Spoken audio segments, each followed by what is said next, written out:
This is not clickbait. You're looking at the fastest wool farm ever made in Minecraft Bedrock. It can produce millions of wool in just minutes. It works on Minecraft PE, Bedrock, and console. No lag and simple. This farm must be built using a very specific setup, so be careful. Do not skip any part of the video. Skipping even one step will cause serious problems. First of all, you need to learn a few things and understand how it works, so you actually know what you're building. Start by checking your world simulation distance. Now, it's time to explain a little bit. This is how simulation distance works. It's simple. Your game only loads the number of chunks based on your chosen setting. The higher the simulation distance, the larger the area gets loaded around you. So if you're playing on a higher number, you'll need to mark and build across a wider range. Since this farm needs chunk alignment, you can do it in 3 ways: using coordinates, a resource pack, or a custom new method made for console players. It uses 2 types of flowers to detect chunk borders. I'll pin all 3 methods in the comments, so check there. As you can see, the farm is built right at the center of 4 connected chunks. The farm must face the same direction as a sunflower, so place one down to get your orientation right. Then, based on your simulation distance, mark out 4 connected chunks in a straight line. We're only using 1 edge of each chunk, so once you mark the first edge, you are done. Just mark out 6 full chunks in a straight line.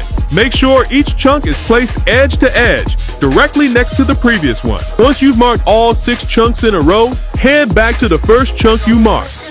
Now make sure you face in the same direction as a sunflower, so everything stays perfectly aligned. To make this easier to understand, the redstone parts of the farm will be spread across these 3 chunks, and this chunk right here is where all the sheep will be trapped. So now, based on everything we've covered, once again, make sure the farm is facing the correct direction using the sunflower. Then, start by placing 2 redstone torches from this block. Next, place 2 redstone dust right next to those torches. After that, place 1 more redstone torch, followed by 1 block with 1 redstone dust on top, on each side. Now, place 6 dispensers facing inward, directly on top of both sides of the redstone setup you just built. Now place 1 shear inside each dispenser. You can add extra shears to each dispenser or use the unbreaking enchantment to use the farm for longer. Next, place 2 fences in front of the dispensers. Then add 2 trapdoors at the bottom. Now, go back and remove the 2 blocks behind the dispensers from the left side. Instead, add 1 redstone torch and 1 redstone dust. Then, place a pressure plate on top of the redstone torch. Build up using 3 glass blocks and add 2 slabs on the top half of the last block on this side. After that, remove this block here and count 4 blocks to the side from where you just removed it.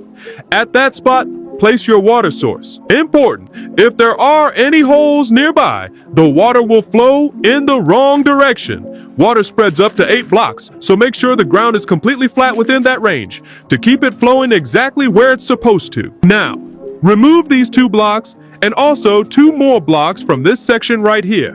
Then, place 2 redstone dust followed by 2 redstone torches. Just like this.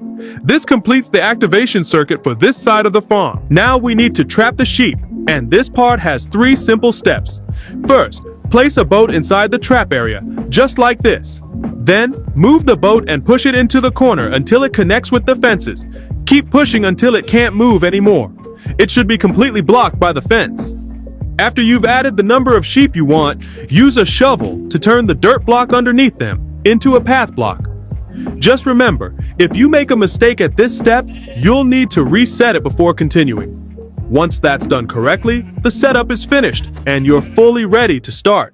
Also, you can't stack sheep on top of each other if you turn dirt into path blocks, so be careful. And if you wanted to stack the sheeps, you need to repeat the same process using the boat. As you can see, this setup forces the sheep to fall toward the front edge corner of the dirt block. The fences and trap doors behind them block their movement, so they stay trapped and get pushed into a single point. Once you are done, turn dirt block into path block using a shovel. This part depends on the platform you're playing on. If you're fast enough to move out of range, you can place the boat right here. But if you're not as quick, place the boat on the first block instead. This gives you more time to get away before the farm activates.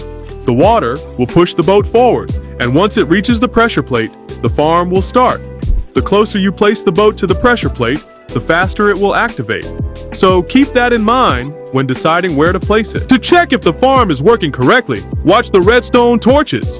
If they're lighting up, that means the farm is being activated properly.